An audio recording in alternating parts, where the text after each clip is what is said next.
So we would store that lag for a period of time and then give it away again at the bottom of the swing. Now, we'd still have some shaft lean on there, but as we start to release these angles, we're transferring the energy back into the club head.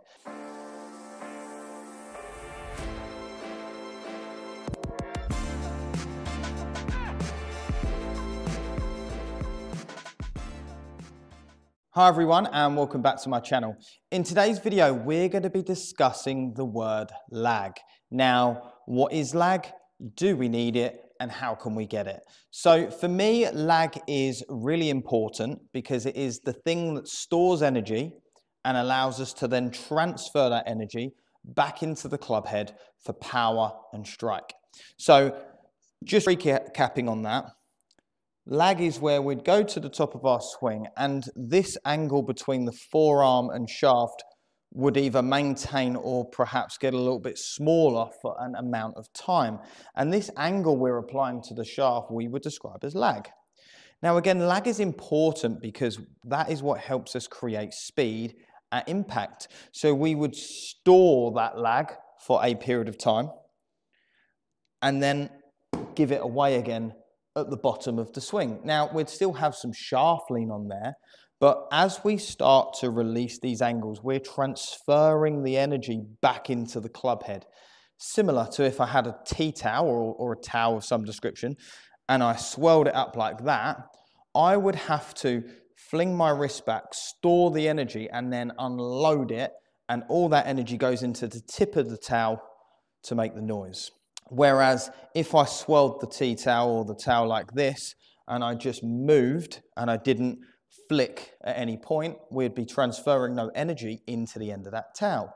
So it's really important that we do have an amount of lag in the swing and then give it away at the bottom. It's also extremely helpful for making a natural downward attack because as I store this energy, my club head is higher from the ground than it started, meaning the longer I can hold that, the more downward I can have that attack. Whereas if I go to the top and I give those angles away early, as I come into the ball, that club is too close to the ground and could result in more of a sweeping action. Now, there are a few things that really affect our ability to have lag. Now, probably the most common one is being too narrow in the backswing. So where we would make a backswing and our wrists would overload or overhinge, my elbows would overload and overhinge, meaning it's much more difficult for me to maintain those angles because I've already maxed out my range of motion, meaning there's only one way they're ever going to go. So as we work to the top and I get too narrow, I'm likely to give those angles back again because they're too difficult to hold on to. Some of the things that really cause us to get narrow is a lack of turn. So my arms would be out in front of me like so, and I would make a pretty full shoulder and hip turn, and I'm able to let my arms travel quite a long way around me without having to break them too much to complete the swing. Some things I often see is people don't actually move well enough and their arms start to break in an effort to complete the swing. So making sure that you have a nice full shoulder turn, so probably around 70 degrees of turn by halfway back, allowing some of that to come from the hips if needed, and then complete it with a little bit more arm fold. So that would be one of the reasons we can get narrow, but also just practicing going from wide to narrow. So setting yourself up and feeling like the club head is miles away from me, almost touching the wall in front of me, or to the behind me, sorry, and then getting closer to me in the downswing. And I would generally start by hitting some small shots like that. So if I was on the range and I had to work on this stuff, I would certainly be moving wide and slow and then trying to feel some of that lag in the downswing. So again, almost the reverse of what we'd normally do. So nice and wide, big turn, start introducing wrist hinge in the downswing. So this is what we would call down cocking.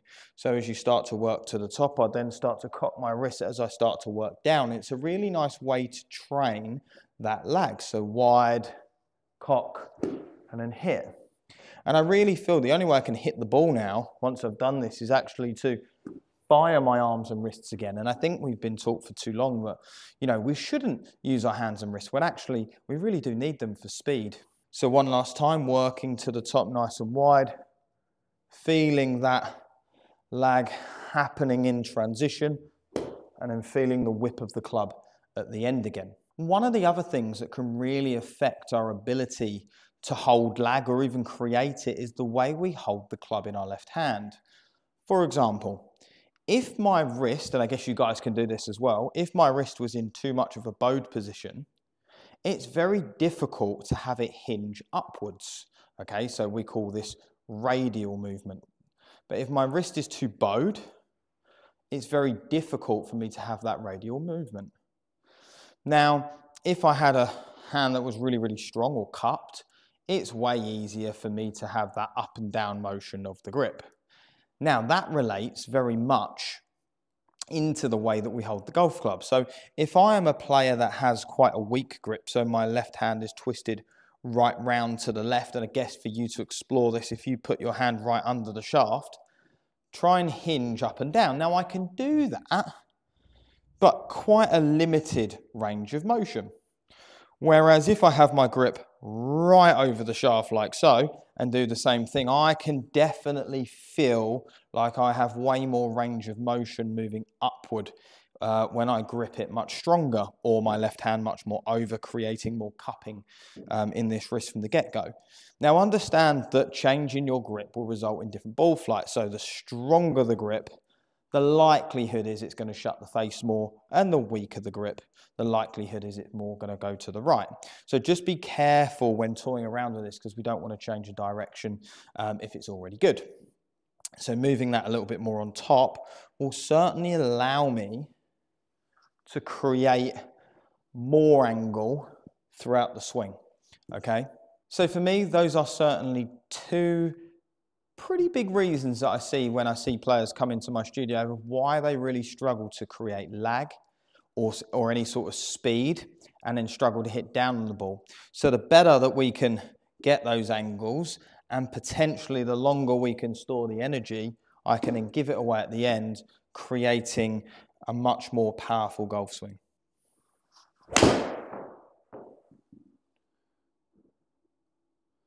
So I do hope this video made some sense and can certainly help some of you out there. And if you did like the video, please give it the thumbs up. And if you could subscribe, it would really mean a lot. Thanks, and I'll see you soon.